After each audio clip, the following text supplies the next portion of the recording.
I seek refuge in God against Satan, the rejected one. I begin in the name of God, the Almighty, the Merciful. Alhamdulillah, الذي هدانا لهذا وما كنا لنهتدي لولا أن هدانا الله. Once again, we thank God for guiding us to this. Was it not for the guidance of God, surely we would be lost. My presence here today is really to introduce to you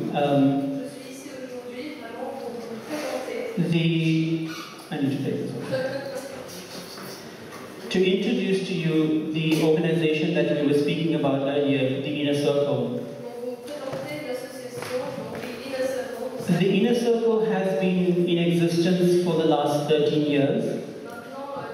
It was formerly known as the Al-Fitra Foundation, and we specifically chose the word Al-Fitra because Fitra in Arabic refers to your natural disposition, the way God has created you.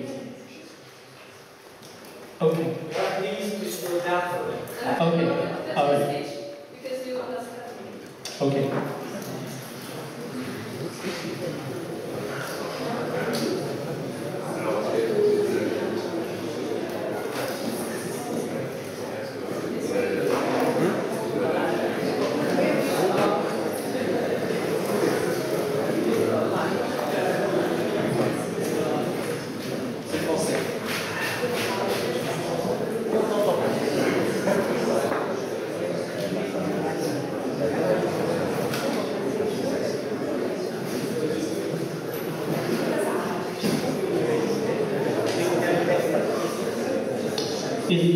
Is that clear? Repeat what you said, just after you said that you are here for the Inner. Okay. I'm sorry, there was a sound. Not a sound. So as I was saying, that the organization that I'm presenting here today is an organization that has been in existence for the last 13 years. Donc, comme je vous le disais, l'association a existé depuis les 13 dernières années. The organization started out as a support group.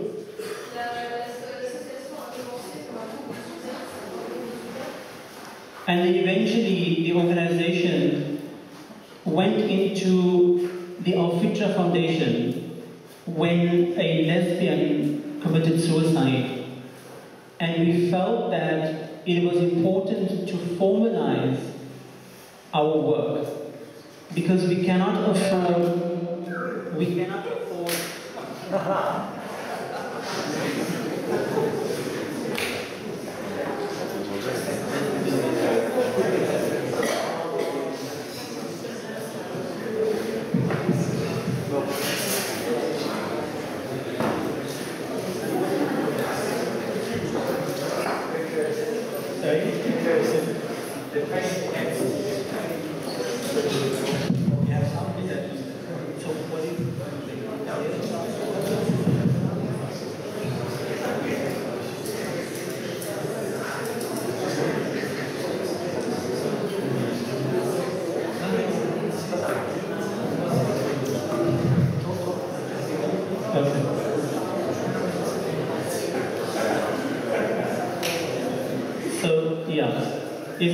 Is it better for you now at the back? Yeah.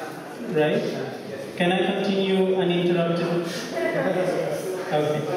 Alhamdulillah. Alright. I'll try to go slowly. So as I was saying that at the time when we felt that this organization needs to be formed was the time when this particular queer Muslim woman committed suicide. And she committed suicide because of the pressure from her family that she cannot be gay and she cannot be Muslim at the same time. And also because she could not be with her partner. And with so much of pressure, she performed her last prayer, the Isha prayer, the evening prayer, and she was found dead on her prayer mat 3 days later in her flat. That really disturbed us.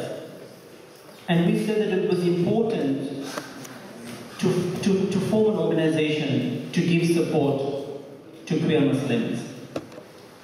That happened in 1996. In 2000, I went up to Johannesburg from Cape Town, and I met with another group called the Gay Muslim Outrage. They were more of a social group, and the Inner Circle, or the Al-Fitra Foundation at that time, was more of a spiritual group. And we felt that there were two needs that queer Muslims have. One was to be gay, or to exercise their right to be gay, and also to be Muslim. And so these two organizations merged in 2000, and in 2004, it was then called the Inner Circle.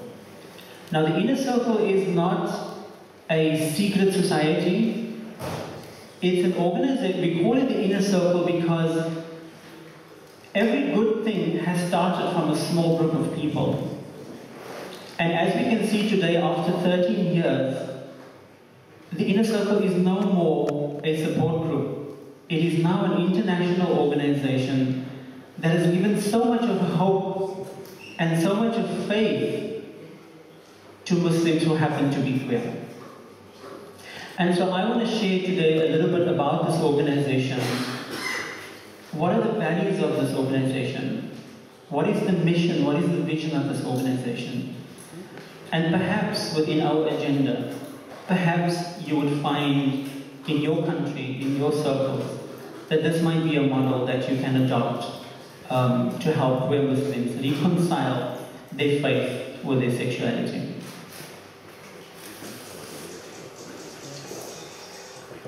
So I was supposed to show you a 3-minute clip of the organization, but unfortunately we don't have sound here, so I'll just speak about it.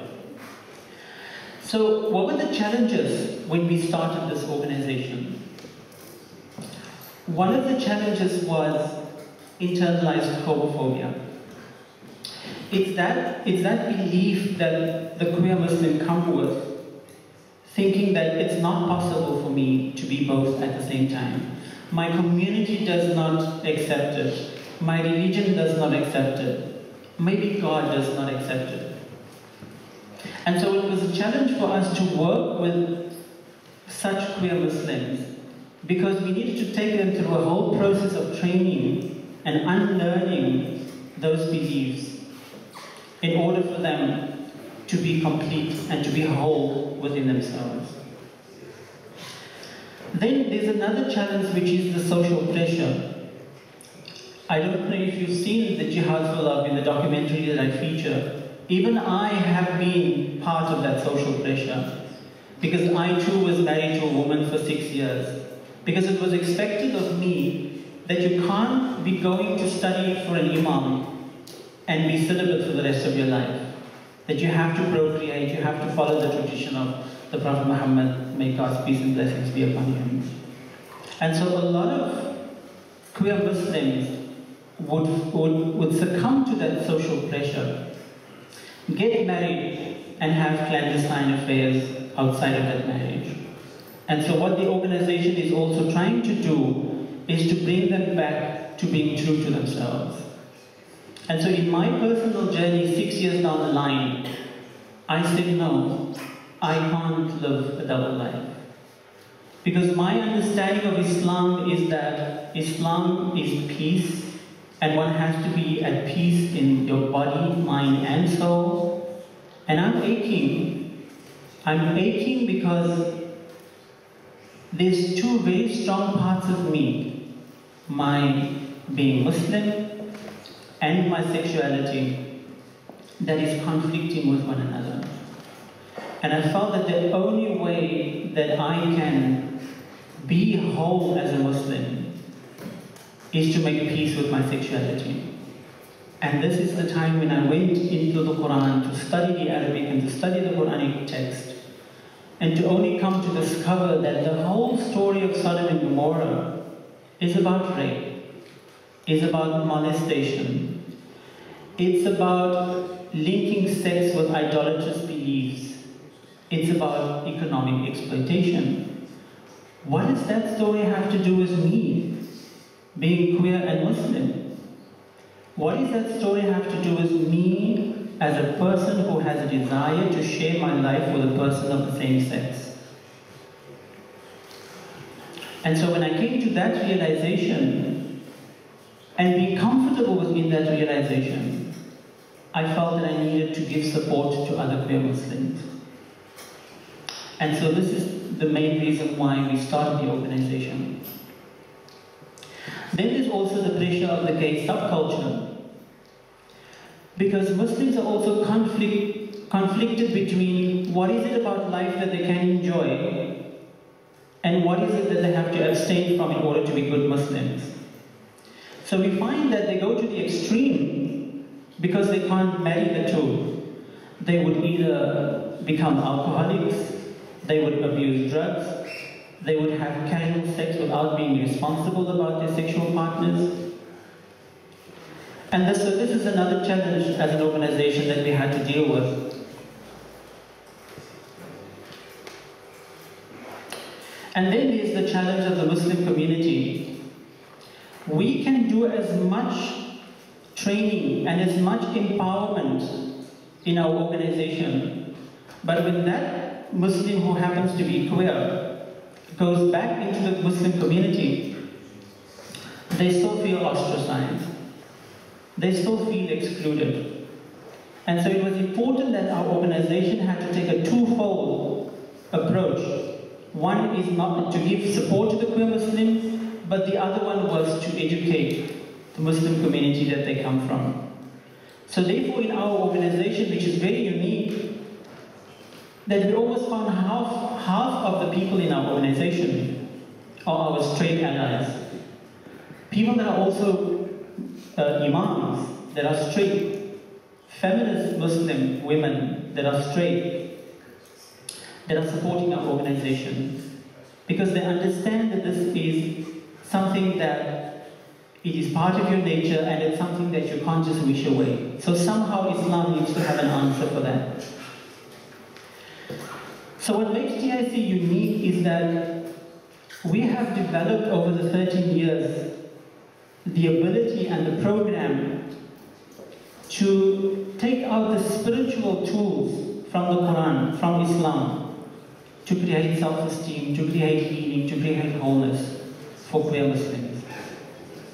And also our stance is not to say that we want to be Muslims and we are fighting the Muslim community. We are saying just as it took me 29 years to come out of the closet, it's going to take some time for my Muslim community also to come out of the closet. And so one needs to be compassionate. You cannot be confrontational. And also that is one thing how we have won the hearts of so many people in the Muslim community. Also our organization is not anti-Islam. Our organization appreciates the good values that Islam comes with, just as any other religion has good values. And so we're saying you don't have to take the baby with bathwater and all and throw it away, but you can take those good values of Islam and help queer Muslims to live by those good values, but at the same time embracing their sexuality. Do I still have more time? Right. So later on, I will talk a little bit more about the organization and how this is possibly a module that can be used for healing that dilemma that queer Muslims are facing. Thank you.